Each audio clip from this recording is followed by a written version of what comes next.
Há bilhões de anos, inúmeras espécies enviam informações umas às outras. São vastas redes transmitindo mensagens para se defender contra predadores, encontrar parceiros e obter comida. Existem milhares de maneiras de um animal se comunicar.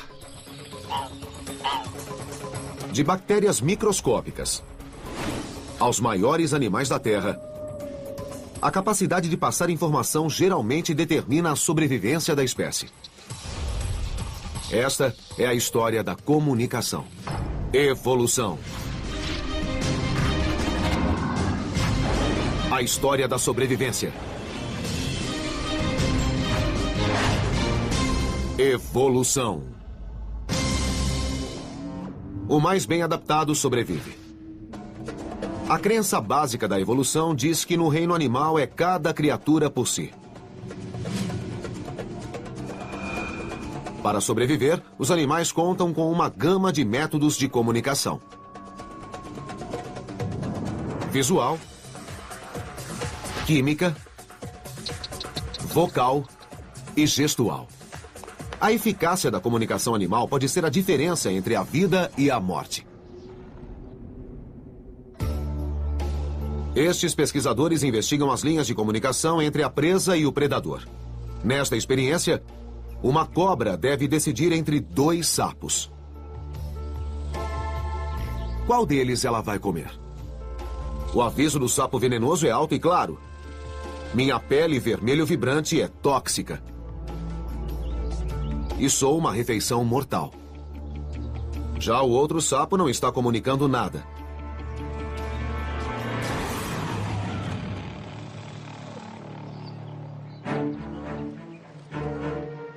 Para a maioria dos animais, encontrar comida, reproduzir e viver em grupo depende totalmente da habilidade de compartilhar informações, ou seja, de comunicação.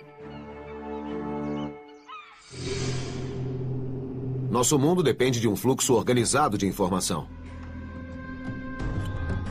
Mas os humanos não são a única espécie cuja condição superior na cadeia natural deve-se à capacidade de se comunicar.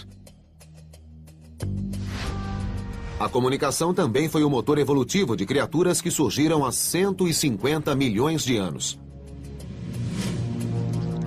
Como um inseto que se tornaria um dos organismos mais numerosos da face da Terra: a formiga.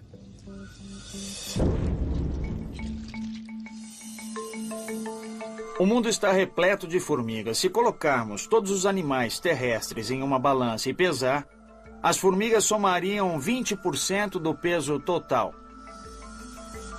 Mas o que explica como uma criatura tão pequena e indefesa se tornou esse gigante da evolução? Deborah Gordon e o colega Mike Green passaram 5 anos pesquisando o poder coletivo das formigas. O que me fascina nas formigas é como organismos limitados e aparentemente inaptos podem fazer tanta coisa quando estão em conjunto. Poucas criaturas trabalham com tamanho, empenho e cooperativismo como as formigas. Seus ninhos parecem mini-cidades com metros de extensão e profundidade. Seus feitos da engenharia são o resultado de uma rígida organização. Mas como elas se mantêm organizadas e se comunicam? À primeira vista, uma colônia de formigas é igual a um canteiro de obras em que todo trabalhador tem uma função específica. No mundo formicular, existe a mesma especialização. A formiga soldado sai em busca de comida. A operária colhe o alimento depois de encontrado. E a equipe de limpeza retira do ninho as formigas mortas. Mas enquanto o canteiro de obras humano é organizado por meio de ordens verbais, escritas ou gestuais dadas por um mestre de obras, as formigas não têm uma cadeia de comando. Na verdade, elas não exibem nenhum sinal visual de comunicação. Então, como sabem o que fazer? Uma colônia formicular funciona sem um controle central ou hierárquico. Nenhuma delas decide o que precisa ser feito. A fonte de comunicação provém de substâncias químicas simples que cobrem o corpo da formiga: os hidrocarbonetos. O hidrocarboneto é um tipo de molécula composta por carbono e hidrogênio. É geralmente encontrado na pele das formigas e de outros insetos, sobretudo dos que vivem em grupo. Os hidrocarbonetos emitem um odor usado por insetos que vivem em grupo para comunicar informações simples. Você é um dos nossos ou um deles? A maioria das formigas não enxerga e usa o olfato para perceber o mundo ao redor. Elas cheiram com a antena. Quando uma toca a outra com a antena, é porque quer identificar uma colega de ninho. É possível fazer um teste usando um pedaço de vidro. Quando um pedaço de vidro coberto com hidrocarbonetos de uma colônia rival é colocada no ninho... Olha só. Elas atacam imediatamente. Elas estão mordendo o vidro. Estão. Mas será que as formigas também usam os hidrocarbonetos para transmitir mensagens mais complexas, tais como sinais de quais tarefas executar? Green colheu a substância da pele de várias formigas e descobriu que cada função tem um odor diferente. A descoberta o levou a elaborar uma experiência para saber se é possível se comunicar com as formigas. Seria possível fazê-las executar uma tarefa usando somente os hidrocarbonetos? Gordon e Green criaram uma réplica usando bolinhas de vidro cobertas com o hidrocarboneto de formiga-soldado, cuja função é procurar comida. Será que a substância transmitiu a mensagem? Toda manhã, as formigas-soldado saem em busca de comida e as operárias não saem até as outras voltarem. Elas voltam em um certo número para estimular as operárias a sair. Com as bolinhas, nós imitamos a quantidade de formigas que voltam. Quando as bolinhas são despejadas no ninho, o odor do hidrocarboneto indica que o grupo de formiga-soldado está voltando. É hora de as formigas desempregadas arrumarem um serviço. Buscar o alimento encontrado pelos soldados. Não é que uma passa a mensagem para a outra, mas cada formiga utiliza sua experiência de interação para decidir o que fazer. A mensagem está no padrão dessas interações, não em um sinal específico. A experiência mostrou que o modo de comunicação responsável pela capacidade de trabalhar em grupo com tamanha precisão está em um conjunto simples de substâncias químicas que transmitem informações. É incrível. Elas interagem de forma muito simples e são capazes de avaliar em que grau interagir com as outras. Por isso, podem acontecer mudanças locais dentro do grupo, embora não exista um chefe avaliando e dizendo o que cada uma deve fazer. Esse modo de comunicação ajuda a sobrevivência das formigas há 150 milhões de anos. Uma colônia formicular não sobreviveria se os indivíduos não se comunicassem. Entre as formigas, os padrões de interação simples e repetitivos sustentam a vida de toda a colônia. Por meio da comunicação, a formiga se tornou uma das criaturas mais bem-sucedidas da face da Terra. Mas como foi o início desse processo de comunicação?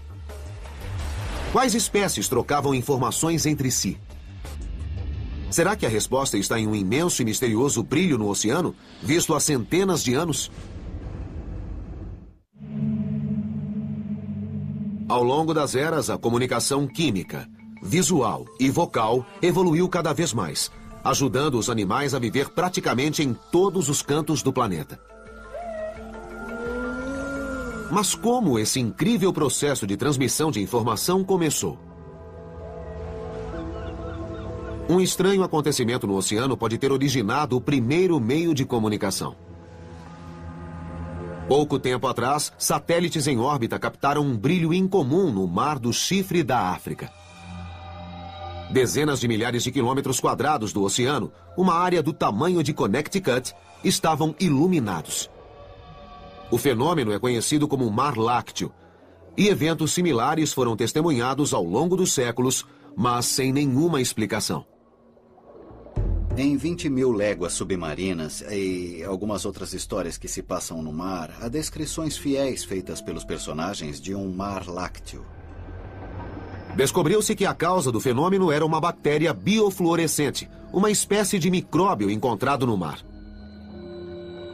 Mas por que trilhões de bactérias marinhas se iluminaram ao mesmo tempo? Biólogos moleculares investigaram e fizeram uma descoberta surpreendente. As bactérias falam uma com as outras.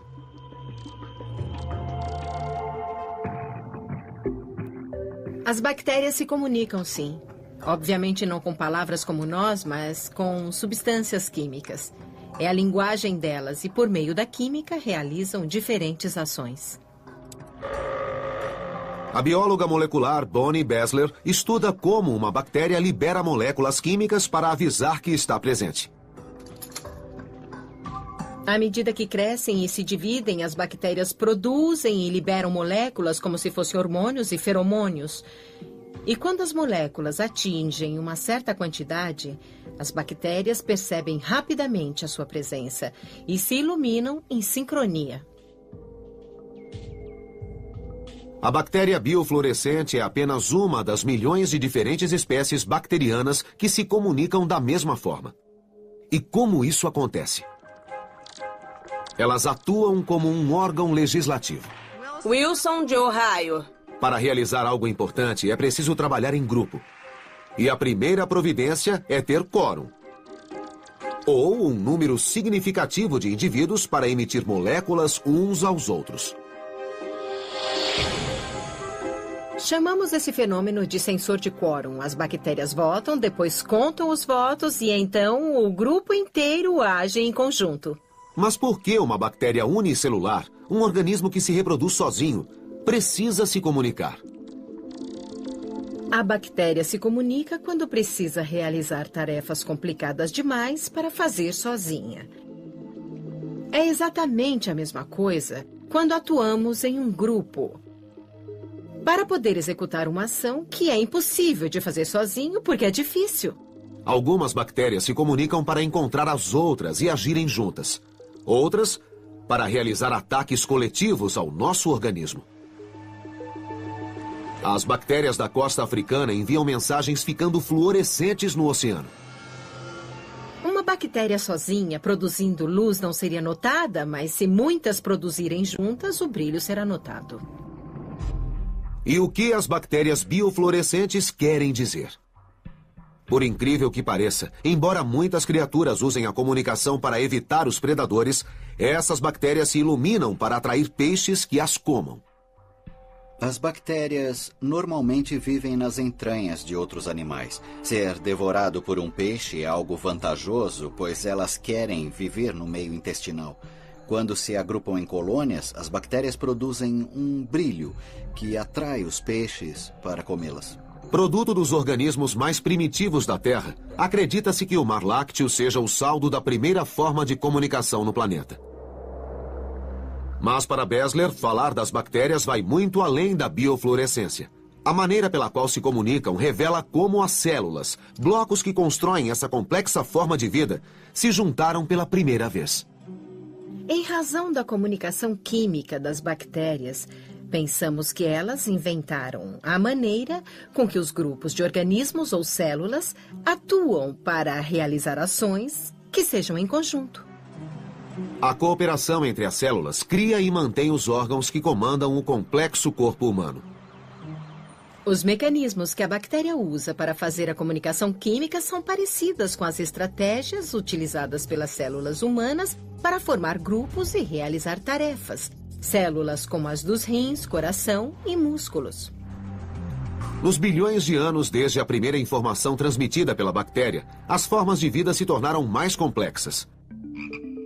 O processo de comunicação química foi apurado e manipulado por uma série de espécies diferentes, todas com o mesmo propósito de sobreviver.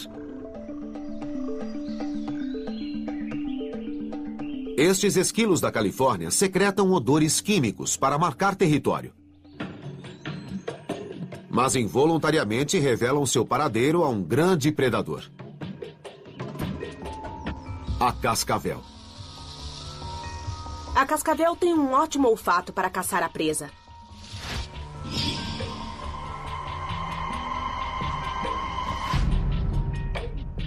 Conforme transita por onde vive ou pela toca, o esquilo sem querer transmite mensagens ao deixar para trás pistas olfativas que a cascavel utiliza para localizá-lo. A bióloga Bárbara Klukas estuda a fundo a relação entre esses dois rivais. Ela descobriu que, para a cascavel, o rastro de odor deixado pelos esquilos é como ter um GPS indicando a direção da toca. Mas como os esquilos sobrevivem quando o predador vira seu próprio sistema de comunicação contra eles? Klukas percebeu que encontraria a resposta em um curioso comportamento que ela testemunhou. Esquilos mastigando pele de cascavel. Ele vai começar a mastigar agora. A pele de cobra fica meio pastosa quando molhada. Depois ele lambe um pouco a barriga e lambe a cauda também. Para Klukas, a observação é uma revelação. Esquilos tentam impregnar o cheiro do inimigo no corpo, uma forma capciosa de comunicação. Mas será que as cobras caem no truque? Já fazíamos ideia de que a aplicação do odor tinha uma função antipredatória. Mas era preciso observar o predador para saber se a prática funcionava. Usando pele de cobra e de esquilo, Klukas preparou 2 amostras. Uma impregnada somente com o cheiro de esquilo. E outra com uma combinação dos cheiros de cobra e esquilo, imitando a tática ardilosa do roedor. Na vida selvagem, os animais não escondem o odor por inteiro. Então farei uma mistura do cheiro do esquilo e da cobra. Klukas está pronta para a experiência com uma das cobras mais venenosas do mundo. A cascavel do Pacífico Norte. O sistema olfativo da cobra é diferente dos mamíferos. Ela sente o cheiro com a língua, cujo formato bifurcado direciona moléculas de ar para um órgão sensorial no céu da boca. Segundo Klukas, a frequência e velocidade com que a cobra move a língua indica se ela captou o odor do esquilo. Eu quero marcar o tempo que a cobra mantém a cabeça sobre o filtro de papel e o número de movimentos da língua nesse filtro. O cheiro do esquilo claramente chama a atenção da cobra. Vê como o movimento é mais rápido? Está interessada mesmo. Mas a amostra com o cheiro de cobra ameniza a agressividade. O movimento da língua diminui. Para Klukas, isso quer dizer uma coisa. O cheiro de cascavel disfarçou o cheiro de esquilo. A presa enganou o predador usando a comunicação química. A cobra foi levada a pensar que não estava perseguindo um esquilo, mas outra cobra. Ao testar diretamente a cobra, concluí que seu comportamento foi afetado pelo cheiro de cascavel misturado ao de esquilo. Assim, o risco de ser apanhado diminuiu para os esquilos.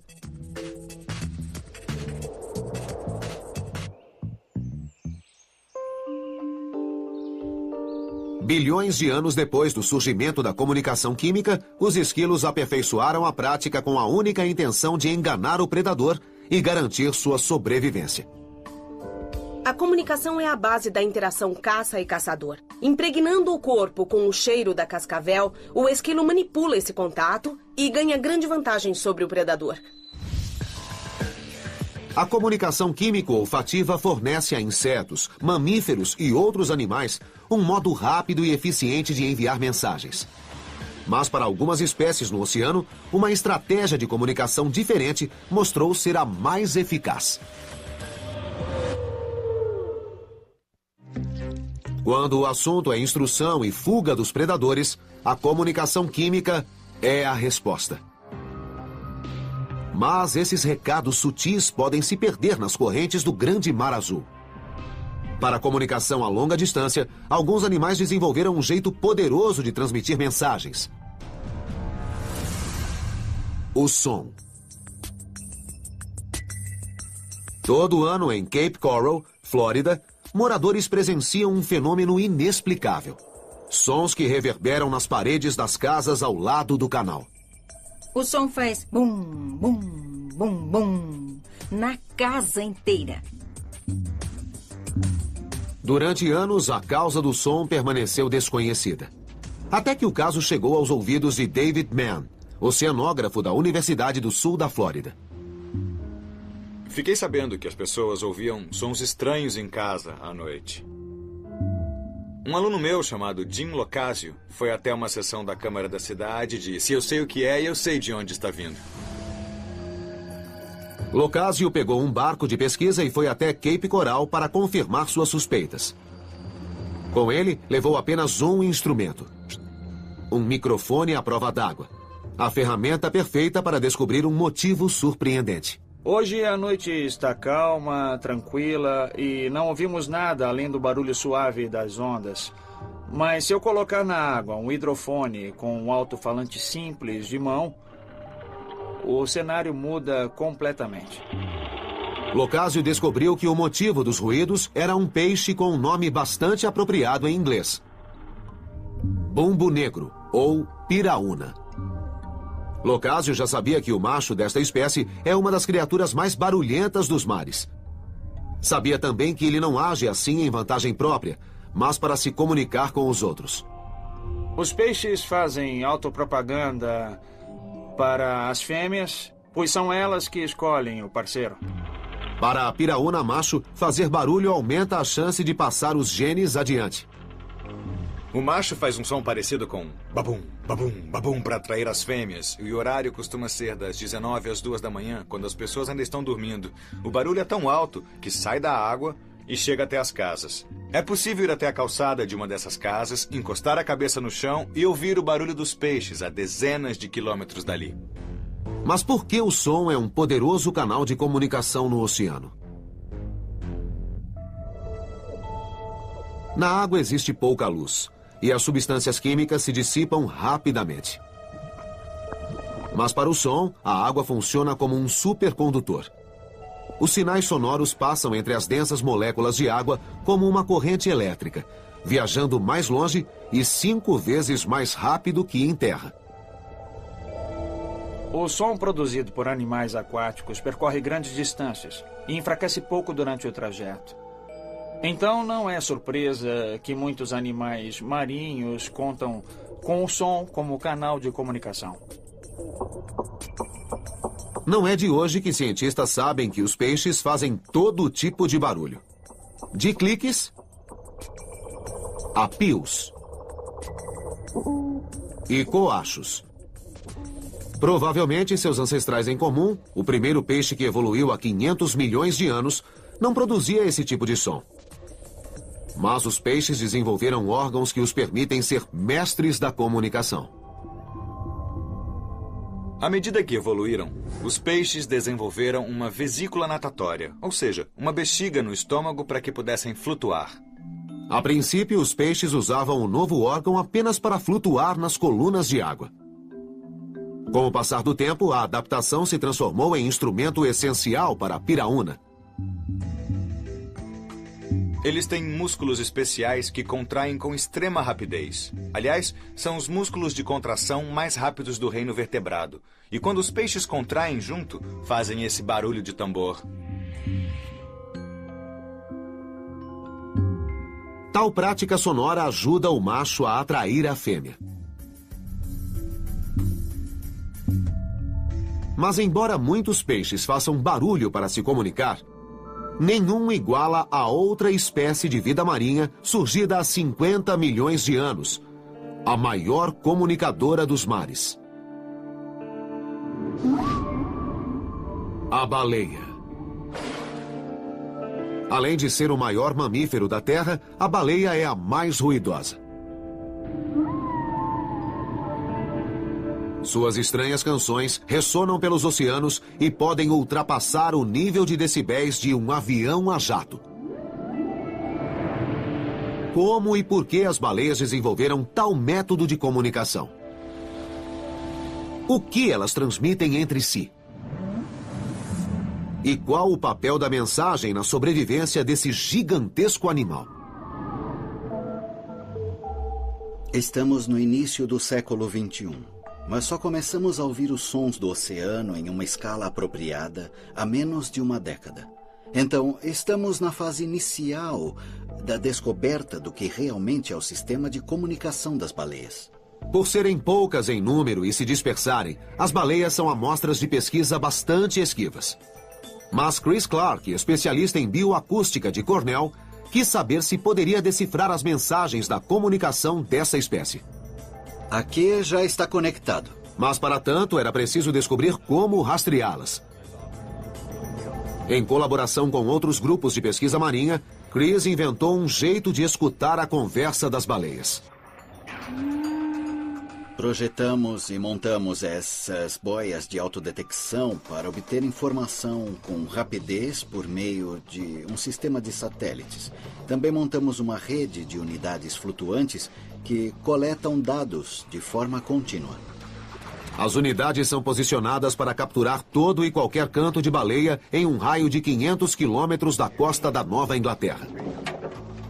Quando a unidade é retirada da água, os registros são enviados ao laboratório de Clark, em Cornell. Junto com a equipe, ele utiliza o canto da baleia para mapear seu movimento com precisão.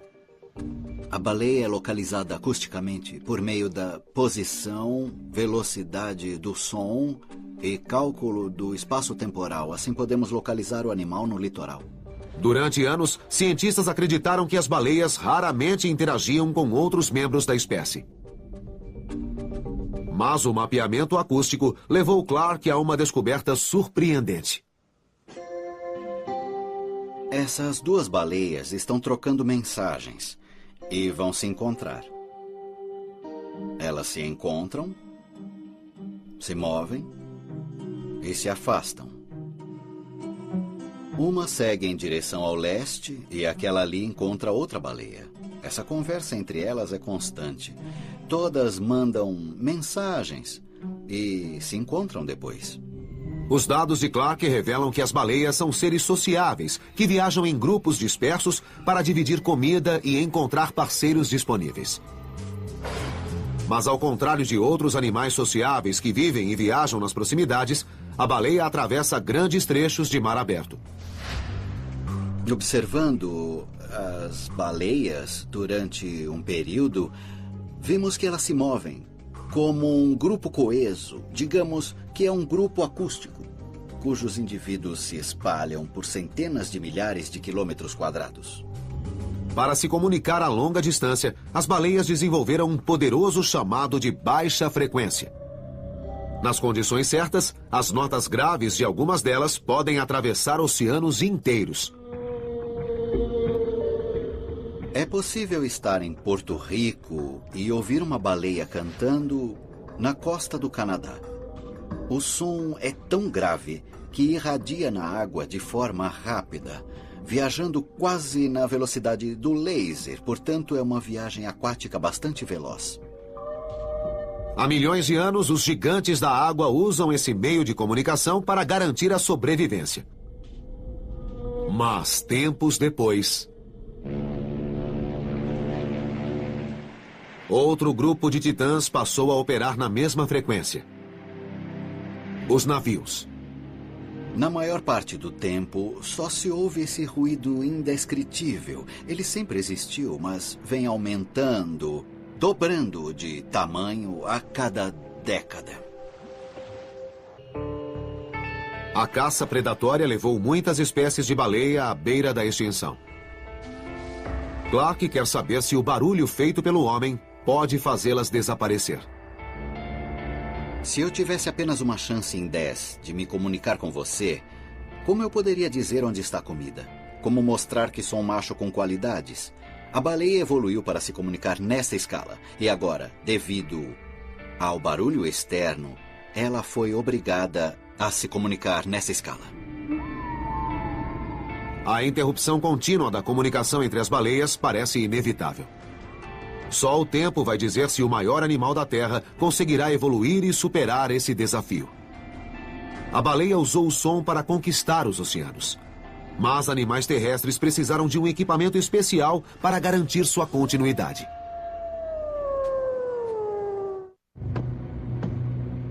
Este é um dos predadores mais temidos e bem-sucedidos da face da Terra. O lobo. Há milhões de anos, o lobo vive em bando para sobreviver, confirmando que quanto mais numerosos, mais fortes.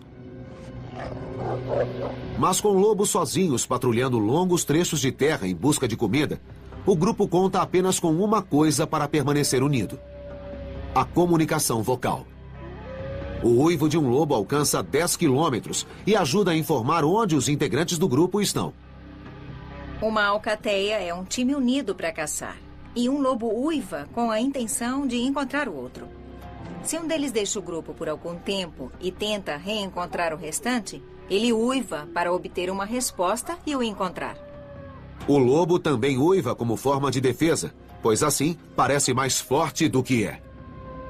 Quando estão juntos no covil, os lobos uivam para dizer aos outros grupos que estão ali e que são fortes.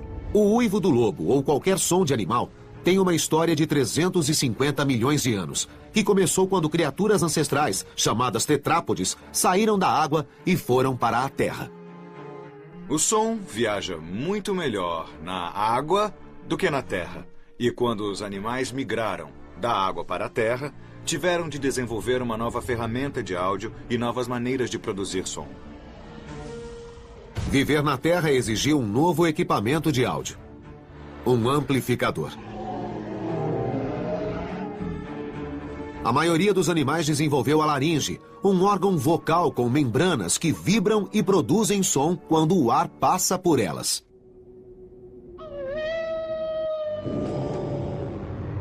A laringe permite que os animais se comuniquem projetando ondas sonoras pelo ar. O órgão existe em quase todos os animais terrestres, entre eles, os humanos. Com a ajuda deste novo equipamento de comunicação, os lobos pareciam predadores mais fortes.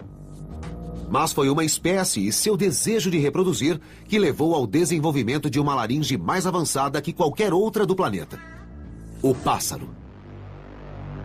Toda primavera, em florestas do mundo inteiro, os pássaros machos cantam para atrair as fêmeas. Para ter êxito, eles precisam de um meio de comunicação que atravesse a densa floresta. Um dos benefícios em utilizar o som em vez do sinal visual, sobretudo em uma área cheia de árvores, folhagens e vegetação desse tipo, é que o som pode atravessar um espaço de maneira tridimensional. A chave da comunicação entre os pássaros é a laringe incrivelmente sofisticada. Ao contrário dos lobos e dos humanos, os pássaros têm um par de laringes que fica logo acima dos pulmões. O sistema, chamado siringe, permite que o irapuru e outras espécies entoem diferentes notas ao mesmo tempo. Isso faz com que o som atravesse a mata densa e o pássaro encontre uma parceira. Os pássaros produzem frequências diferentes com os lados esquerdo e direito simultaneamente. Os humanos não fazem isso. O canto do pássaro transmite uma mensagem básica: quer ser minha parceira? Sistemas de comunicação ainda mais avançados evoluíram em chimpanzés, baleias e golfinhos. Mas novas pesquisas mostram que existe um animal que pode ter ultrapassado qualquer outro mamífero, exceto os humanos, em habilidades linguísticas. Trata-se de um roedor pequenino, quase indefeso: o cão de pradaria. A habilidade linguística do cão de pradaria é a linguagem animal mais sofisticada já registrada até hoje. Con Slobodkov, da Universidade do Norte do Arizona, estuda o som do cão de pradaria há 20 anos. Eles conseguem descrever a cor da pelagem de um coiote, descrevem o tamanho e a forma do coiote e também a velocidade em que ele está correndo. É um sistema linguístico de tons parecido com o chinês e alguns idiomas dos aborígenes americanos. Conforme a entonação, a palavra tem um sentido diferente. Será que essas criaturas de aparência simples usam comunicação altamente avançada? Pistas indicam que o cão de pradaria é extremamente inteligente. Comunidades numerosas moram em túneis subterrâneos de quilômetros de extensão. A cidade do cão de pradaria parece uma vila medieval, com saqueadores e meliantes tentando entrar. E tal como uma cidade medieval, tem uma sentinela que a defende dos predadores. São muitos os predadores do cão de pradaria. E a cada um, ele reage de forma diferente. Este é o aviso quando vê um falcão. É um gorjeio breve. Quando soa o alarme, os cães de pradaria ficam em pé nas patas traseiras. Este quando vê um coiote. Quando o coiote ainda está longe, os roedores correm para a beira das tocas. Quando próximo, o alarme avisa para que entrem. A comunicação é crucial para a sobrevivência. Um aviso equivocado e o grupo vira comida de coiote. Os sons são parecidos, mas a exemplo do chinês e outras linguagens de tons, pequenas diferenças de entonação significam grandes mudanças de sentido. Com alguma prática, é possível ouvir a diferença depois de 2 ou 3 dias. Quando ouvimos um gorjeio de alerta, todos se perguntam onde está o coiote. Mas por que isso realmente aconteceu? Ao longo dos anos, Slobodchikov e sua equipe compilaram um dicionário de termos simulando diferentes ataques predadores e gravando os gorjeios. Em laboratório, as ondas sonoras dos alertas foram convertidos em gráficos visuais. O alerta é uma forma acústica bastante complexa e esta é uma representação pictorial mais simples. Quando os gráficos são analisados em programas específicos, os sons que a equipe reconhece são transformados em um vocabulário de cão de pradaria. Costumo chamar alguns alertas de adjetivos. Patrícia está vestindo um macacão azul e caminha pela colônia de cães de pradaria. Eles reagem à cor da roupa dela. Quando ela troca por um macacão branco, eles percebem e reagem a outra cor. Embora o padrão na tela pareça igual, variações sutis fazem toda a diferença aos olhos treinados. Este é o som com o macacão azul. A representação é semelhante à de um humano, mas o traço pontilhado indica a percepção da cor. E este é o som quando ele vê o macacão branco. Também parece um som humano, mas esta oscilação em cima e embaixo indica que ele viu a cor branca. E esta parte significa a cor azul. Atualmente, Slobodchikov trabalha em uma pesquisa para concluir se o cão de pradaria já nasce com habilidades linguísticas ou se, como os humanos, aprendem a se comunicar. Caso aprendam, será difícil negar que se trata de uma verdadeira linguagem animal. Desde o princípio, os animais falam sem que percebêssemos. Será que as origens da linguagem humana são as mesmas dos nossos parentes mais próximos? Nossos ancestrais inventaram a forma de comunicação mais sofisticada da face da Terra. A linguagem define o que é ser humano. Um pequeno passo para um homem, um grande salto para a humanidade. A linguagem evoluiu excepcionalmente rápido nos humanos. E a linguagem humana é provavelmente a inovação que nos permitiu espalhar pelo mundo rapidamente e dominar o planeta ecologicamente. Mas de onde veio a linguagem humana?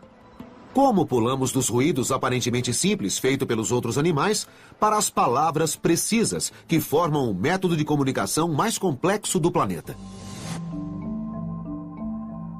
A partir de fósseis, paleontólogos descobriram que nossos ancestrais vieram do macaco há cerca de 5 milhões de anos.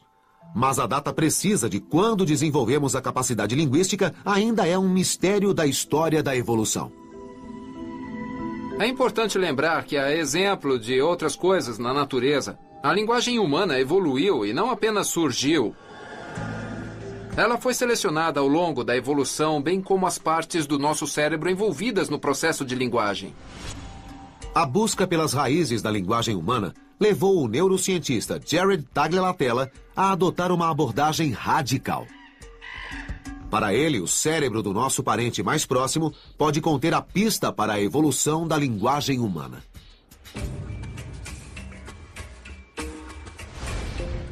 Por meio de evidências genéticas, sabemos que os chimpanzés e os humanos tiveram o mesmo ancestral há 5 milhões de anos. Mas não sabemos se realmente temos o mesmo passado no que se refere à comunicação. Há anos, Jared estuda os chimpanzés e sua comunicação semelhante à dos humanos. Os chimpanzés usam sons que chamamos de vocalização. Eles também usam gestos. Eles batem as mãos e esticam bem o braço. E tocam outros da espécie. Fazem expressões faciais diferentes para mostrar que querem fazer algo ou em resposta à ação do outro indivíduo. De certa forma, a comunicação dos chimpanzés é muito parecida com a linguagem humana, porque envolve o uso de sinais tais como expressão facial, postura corporal e som. Jared observou que quando querem comer, os chimpanzés usam sinais específicos. Uma forma aparentemente rústica de linguagem. Ele descobriu que uma região cerebral chamada área de Broca é ativada quando os humanos falam e usam sinais de linguagem. Será que os chimpanzés utilizam essa mesma região para se comunicar? Em caso positivo, seria uma pista dos passos evolutivos que resultaram na linguagem? Estariam as origens de nossas maiores aquisições evolucionárias escondidas no cérebro do chimpanzé? Com a ajuda de uma ferramenta de visualização cerebral chamada PET Scanner, Jared realizou um estudo sem precedentes. O pesquisador capturou imagens tridimensionais cerebrais, enquanto os chimpanzés gesticulavam e pediam comida oralmente, a fim de verificar se eles possuíam uma versão própria da área de Broca. Para nós foi um estudo interessante, pois era a primeira vez que alguém olhava o que acontecia com o cérebro dos chimpanzés enquanto se comunicavam. Ao comparar imagens do cérebro humano e dos chimpanzés durante a comunicação, Jared encontrou incríveis semelhanças. Os chimpanzés usam uma parte do cérebro aparentemente na mesma posição que está a área de Broca. Pensava-se que as áreas envolvidas na produção da fala e da linguagem surgiram apenas nos humanos e provavelmente não existiam antes de nos separarmos dos chimpanzés. Isso indica que talvez a região fosse usada na comunicação antes mesmo do surgimento da linguagem humana. O que muda nossa concepção de que a linguagem evoluiu e como pode ter evoluído.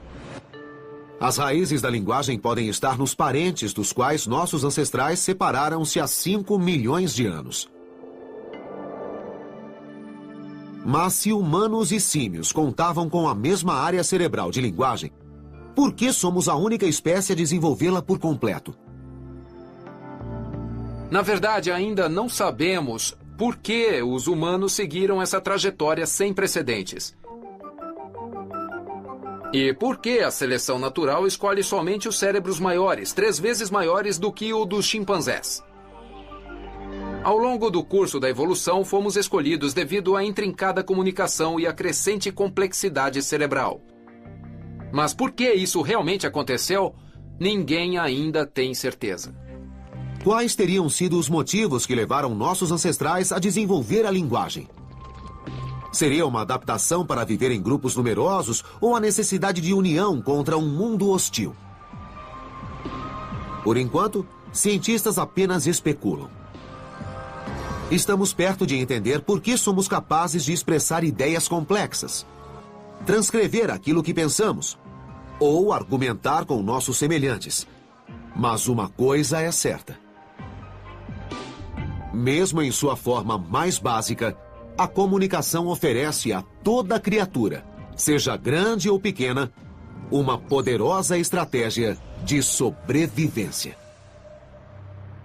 Eles conseguem descrever a cor da pelagem de um coiote, descrevem o tamanho e a forma do coiote e também a velocidade em que ele está correndo. É um sistema linguístico de tons parecido com o chinês e alguns idiomas dos aborígenes americanos. Conforme a entonação, a palavra tem um sentido diferente. Será que essas criaturas de aparência simples usam comunicação altamente avançada? Pistas indicam que o cão de pradaria é extremamente inteligente. Comunidades numerosas moram em túneis subterrâneos de quilômetros de extensão. A cidade do cão de pradaria parece uma vila medieval, com saqueadores e meliantes tentando entrar. E tal como uma cidade medieval, tem uma sentinela que a defende dos predadores. São muitos os predadores do cão de pradaria. E a cada um, ele reage de forma diferente. Este é o aviso quando vê um falcão. É um gorjeio breve.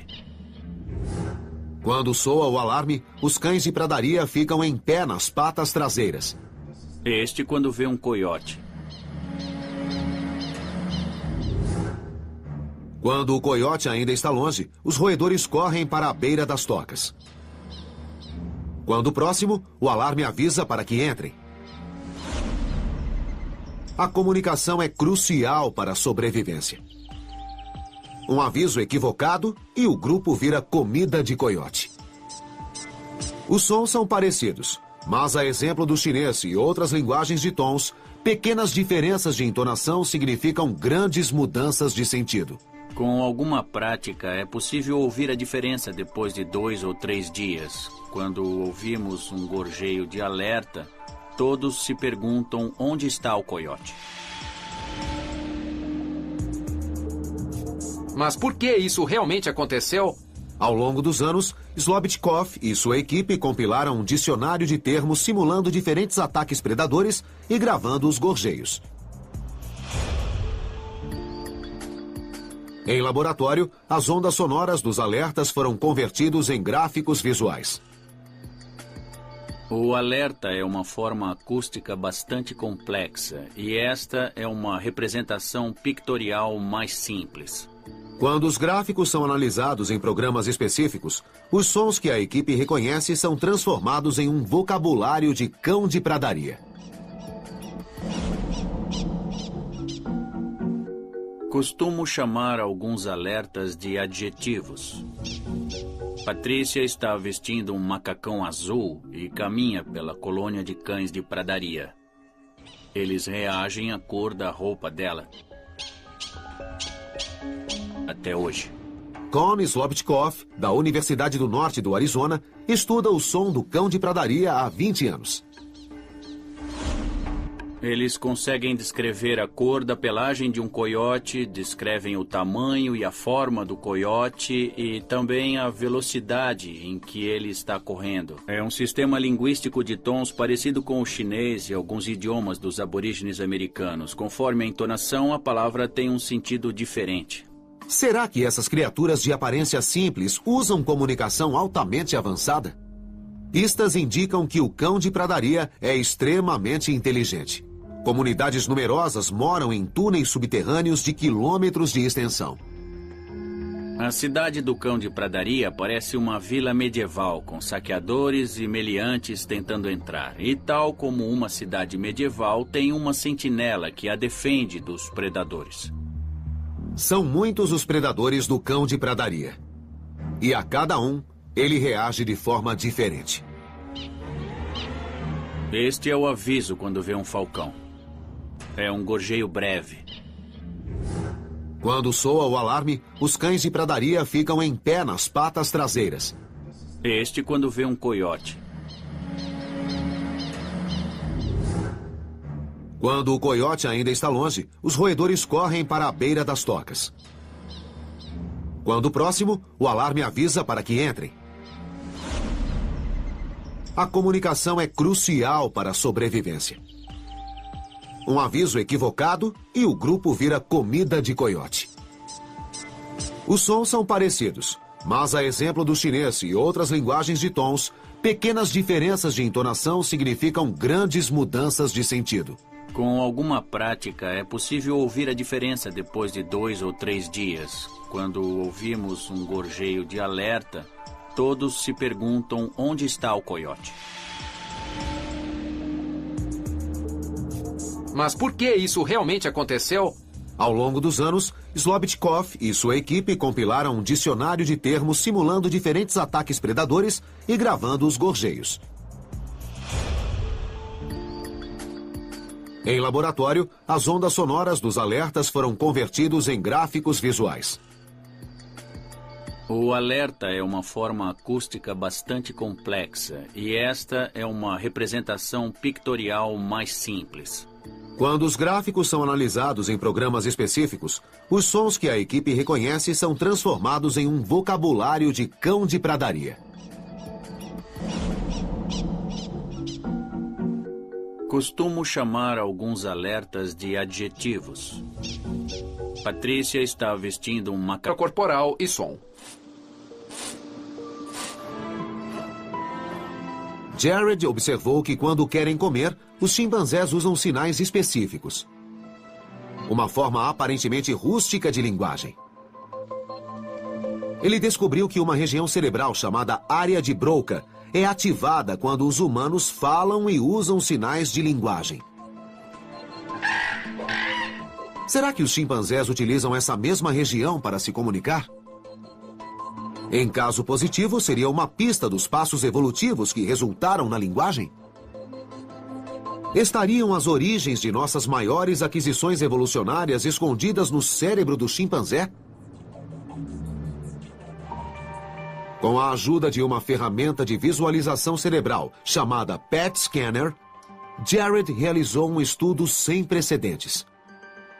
O pesquisador capturou imagens tridimensionais cerebrais, enquanto os chimpanzés gesticulavam e pediam comida oralmente, a fim de verificar se eles possuíam uma versão própria da área de Broca. Para nós foi um estudo interessante, pois era a primeira vez que alguém olhava o que acontecia com o cérebro dos chimpanzés enquanto se comunicavam. Ao comparar imagens do cérebro humano e dos chimpanzés durante a comunicação, Jared encontrou incríveis semelhanças. Os chimpanzés usam uma parte do cérebro aparentemente na mesma posição que está a área de Broca. Pensava-se que as áreas envolvidas na produção da fala e da linguagem surgiram apenas nos humanos e provavelmente não existiam antes de nos separarmos dos chimpanzés. Isso indica que talvez a região fosse usada na comunicação antes mesmo do surgimento da linguagem humana. O que muda nossa concepção de que a linguagem evoluiu e como pode ter evoluído. As raízes da linguagem podem estar nos parentes dos quais nossos ancestrais separaram-se há 5 milhões de anos. Mas se humanos e símios contavam com a mesma área cerebral de linguagem, por que somos a única espécie a desenvolvê-la por completo? Na verdade, ainda não sabemos por que os humanos seguiram essa trajetória sem precedentes. E por que a seleção natural escolhe somente os cérebros maiores, 3 vezes maiores do que o dos chimpanzés? Ao longo do curso da evolução, fomos escolhidos devido à intrincada comunicação e à crescente complexidade cerebral. Mas por que isso realmente aconteceu? Ninguém ainda tem certeza. Quais teriam sido os motivos que levaram nossos ancestrais a desenvolver a linguagem? Seria uma adaptação para viver em grupos numerosos ou a necessidade de unir? A caça predatória levou muitas espécies de baleia à beira da extinção. Clark quer saber se o barulho feito pelo homem pode fazê-las desaparecer. Se eu tivesse apenas uma chance em 10 de me comunicar com você, como eu poderia dizer onde está a comida? Como mostrar que sou um macho com qualidades? A baleia evoluiu para se comunicar nessa escala. E agora, devido ao barulho externo, ela foi obrigada a se comunicar nessa escala. A interrupção contínua da comunicação entre as baleias parece inevitável. Só o tempo vai dizer se o maior animal da Terra conseguirá evoluir e superar esse desafio. A baleia usou o som para conquistar os oceanos. Mas animais terrestres precisaram de um equipamento especial para garantir sua continuidade.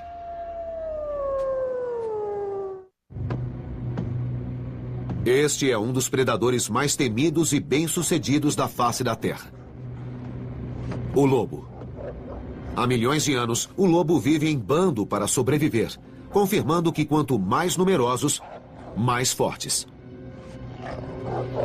Mas com lobos sozinhos patrulhando longos trechos de terra em busca de comida, o grupo conta apenas com uma coisa para permanecer unido: a comunicação vocal.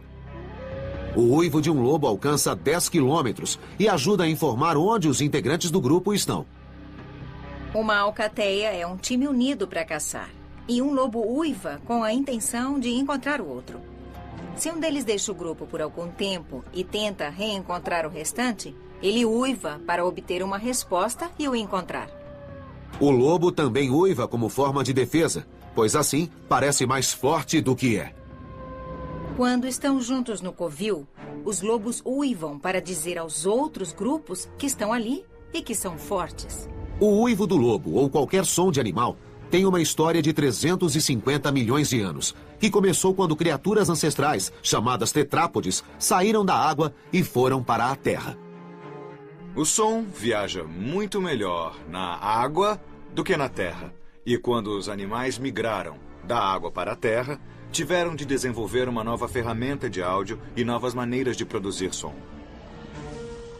Viver na terra exigiu um novo equipamento de áudio: um amplificador. A maioria dos animais desenvolveu a laringe, um órgão vocal com membranas que vibram e produzem som quando o ar passa por elas.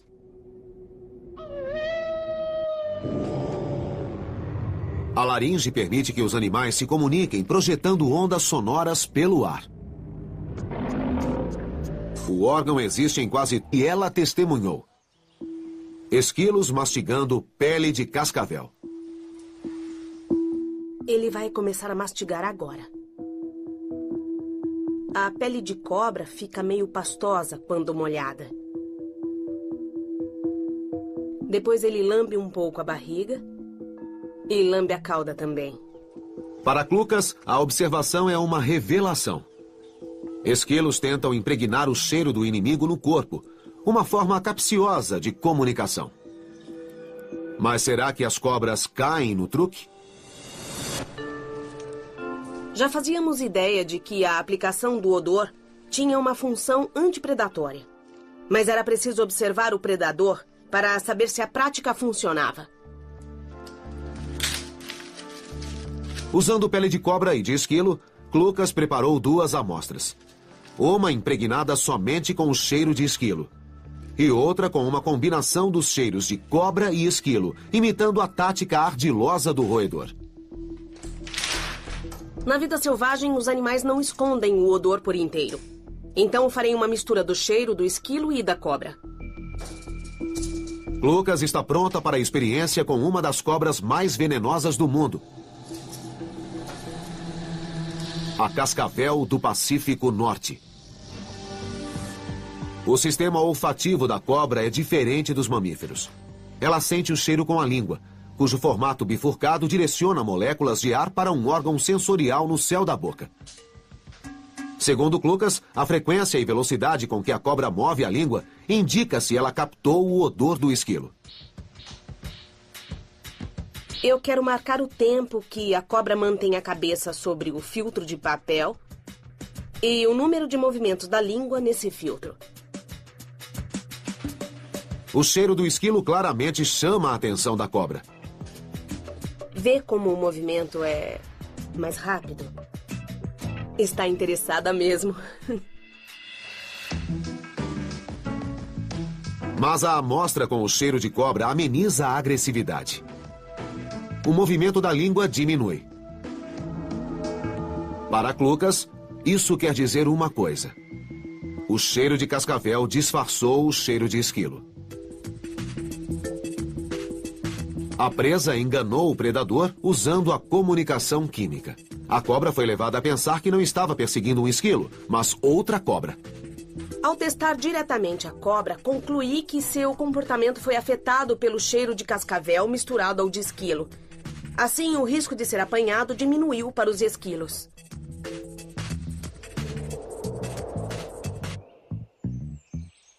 Avisar que está presente. À medida que crescem e se dividem, as bactérias produzem e liberam moléculas como se fossem hormônios e feromônios. E quando as moléculas atingem uma certa quantidade, as bactérias percebem rapidamente a sua presença e se iluminam em sincronia. A bactéria biofluorescente é apenas uma das milhões de diferentes espécies bacterianas que se comunicam da mesma forma. E como isso acontece? Elas atuam como um órgão legislativo. Wilson, de Ohio. Para realizar algo importante, é preciso trabalhar em grupo. E a primeira providência é ter quórum.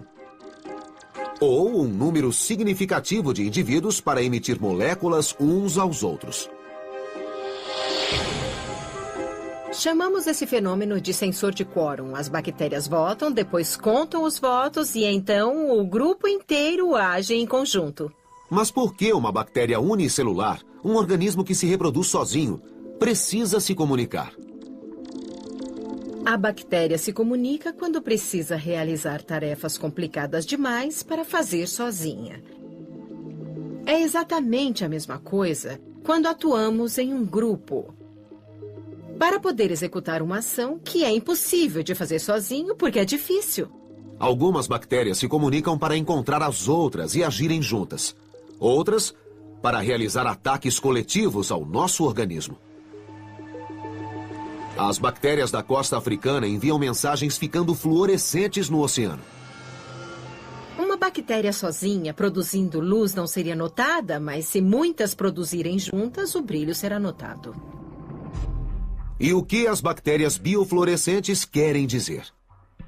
Por incrível que pareça, embora muitas criaturas usem a comunicação para evitar os predadores, essas bactérias se iluminam para atrair peixes que as comam. As bactérias normalmente vivem nas entranhas de outros animais. Ser devorado por um peixe é algo vantajoso, pois elas querem viver no meio intestinal. Quando se agrupam em colônias, as bactérias produzem um brilho que atrai os peixes para comê-las. Produto dos organismos mais primitivos da Terra, acredita-se que o mar lácteo seja o saldo da primeira forma de comunicação no planeta. Mas para Besler, falar das bactérias vai muito além da biofluorescência. A maneira pela qual se comunicam revela como as células, blocos que constroem essa complexa forma de vida, se juntaram pela primeira vez. Em razão da comunicação química das bactérias, pensamos que elas inventaram a maneira com que os grupos de organismos ou células atuam para 350 milhões de anos, que começou quando criaturas ancestrais, chamadas tetrápodes, saíram da água e foram para a Terra. O som viaja muito melhor na água do que na terra. E quando os animais migraram da água para a terra, tiveram de desenvolver uma nova ferramenta de áudio e novas maneiras de produzir som.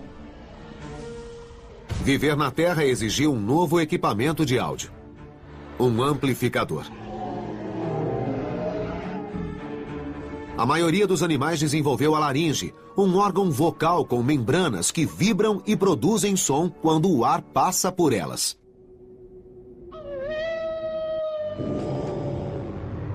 A laringe permite que os animais se comuniquem projetando ondas sonoras pelo ar.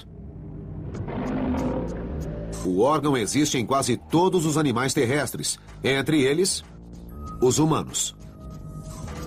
Com a ajuda deste novo equipamento de comunicação, os lobos pareciam predadores mais fortes.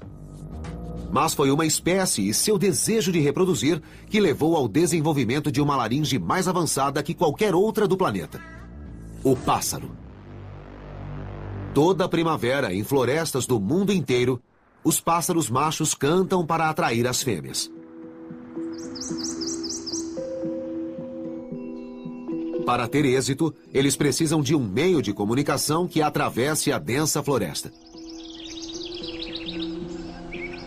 dos benefícios em utilizar o som em vez do sinal visual, sobretudo em uma área cheia de árvores, folhagens e vegetação desse tipo, é que o som pode atravessar um espaço de maneira tridimensional. A chave da comunicação entre os pássaros é a laringe, incrivelmente sofisticada. Ao contrário dos lobos e dos humanos, os pássaros têm um par de laringes que fica logo acima dos pulmões. O sistema, chamado siringe, permite que o irapuru e outras espécies entoem diferentes notas ao mesmo tempo. Isso faz com que o som atravesse a mata densa e o pássaro encontre uma parceira. Os pássaros produzem frequências diferentes com os lados esquerdo e direito simultaneamente. Os humanos não fazem isso. O canto do pássaro transmite uma mensagem básica. Quer ser minha parceira? Sistemas de comunicação ainda mais avançados evoluíram em chimpanzés, baleias e golfinhos. Mas novas pesquisas mostram que existe um animal que pode ter ultrapassado qualquer outro mamífero, exceto os humanos, em habilidades linguísticas. A comunicação é a base da interação caça e caçador. Impregnando o corpo com o cheiro da cascavel, o esquilo manipula esse contato e ganha grande vantagem sobre o predador. A comunicação químico-olfativa fornece a insetos, mamíferos e outros animais um modo rápido e eficiente de enviar mensagens. Mas para algumas espécies no oceano, uma estratégia de comunicação diferente mostrou ser a mais eficaz. Quando o assunto é instrução e fuga dos predadores, a comunicação química é a resposta. Mas esses recados sutis podem se perder nas correntes do Grande Mar Azul. Para a comunicação a longa distância, alguns animais desenvolveram um jeito poderoso de transmitir mensagens. O som. Todo ano em Cape Coral, Flórida, moradores presenciam um fenômeno inexplicável. Sons que reverberam nas paredes das casas ao lado do canal. O som faz bum, bum, bum, bum, na casa inteira. Durante anos, a causa do som permaneceu desconhecida. Até que o caso chegou aos ouvidos de David Mann, oceanógrafo da Universidade do Sul da Flórida. Fiquei sabendo que as pessoas ouviam sons estranhos em casa à noite. Um aluno meu chamado Jim Locasio foi até uma sessão da Câmara da cidade e disse: "Eu sei o que é e eu sei de onde está vindo." Locasio pegou um barco de pesquisa e foi até Cape Coral para confirmar suas suspeitas. Com ele, levou apenas um instrumento: um microfone à prova d'água. A ferramenta perfeita para descobrir um motivo surpreendente. Hoje a noite está calma, tranquila e não ouvimos nada além do barulho suave das ondas. Mas se eu colocar na água um hidrofone com um alto-falante simples de mão, o cenário muda completamente. Locasio descobriu que o motivo dos ruídos era um peixe com um nome bastante apropriado em inglês: bumbo negro, ou piraúna. Locasio já sabia que o macho desta espécie é uma das criaturas mais barulhentas dos mares. Sabia também que ele não age assim em vantagem própria, mas para se comunicar com os outros. Os peixes fazem autopropaganda para as fêmeas, pois são elas que escolhem o parceiro. Para a piraúna macho, fazer barulho aumenta a chance de passar os genes adiante. O macho faz um som parecido com babum, babum, babum para atrair as fêmeas. E o horário costuma ser das 19 às 2 da manhã, quando as pessoas ainda estão dormindo. O barulho é tão alto que sai da água. Na maior parte do tempo, só se ouve esse ruído indescritível. Ele sempre existiu, mas vem aumentando, dobrando de tamanho a cada década. A caça predatória levou muitas espécies de baleia à beira da extinção. Clark quer saber se o barulho feito pelo homem pode fazê-las desaparecer. Se eu tivesse apenas uma chance em 10 de me comunicar com você, como eu poderia dizer onde está a comida? Como mostrar que sou um macho com qualidades? A baleia evoluiu para se comunicar nessa escala. E agora, devido ao barulho externo, ela foi obrigada a se comunicar nessa escala. A interrupção contínua da comunicação entre as baleias parece inevitável. Só o tempo vai dizer se o maior animal da Terra conseguirá evoluir e superar esse desafio. A baleia usou o som para conquistar os oceanos. Mas animais terrestres precisaram de um equipamento especial para garantir sua continuidade.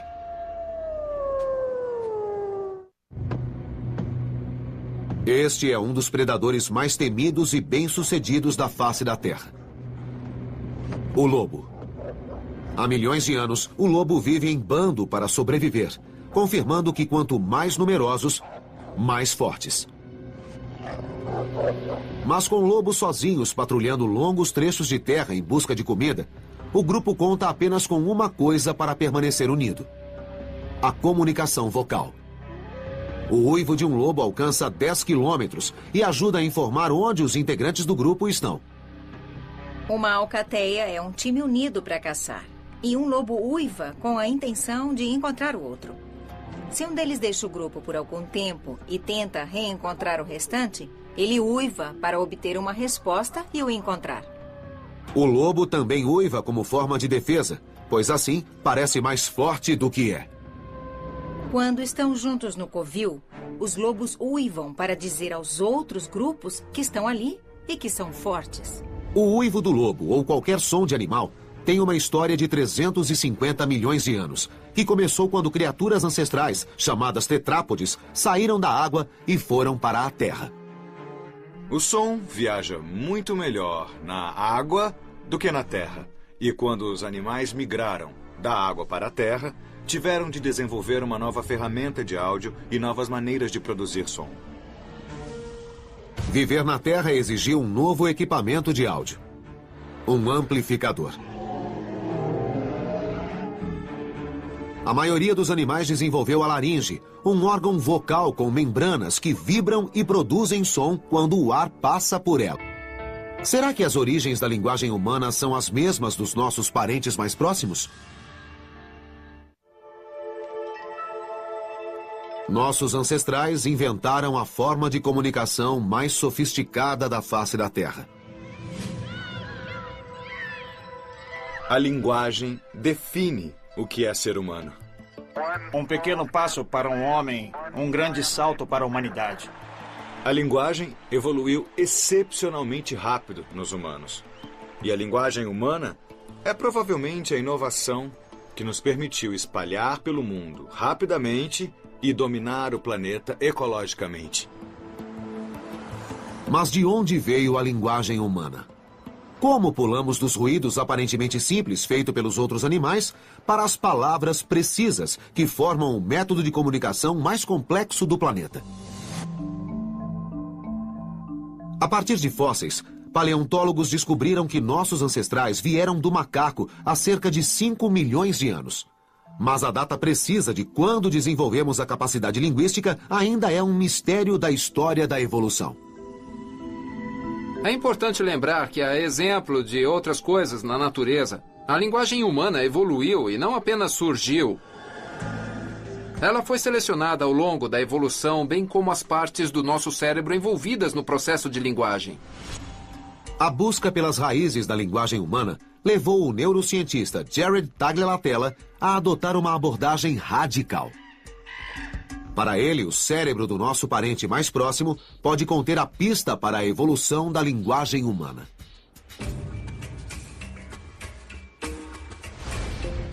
Por meio de evidências genéticas, sabemos que os chimpanzés e os humanos tiveram o mesmo ancestral há 5 milhões de anos. Mas não sabemos se realmente temos o mesmo passado no que se refere à comunicação. Há anos, Jared estuda os chimpanzés e sua comunicação semelhante à dos humanos. Os chimpanzés usam sons que chamamos de vocalização. Eles também usam gestos.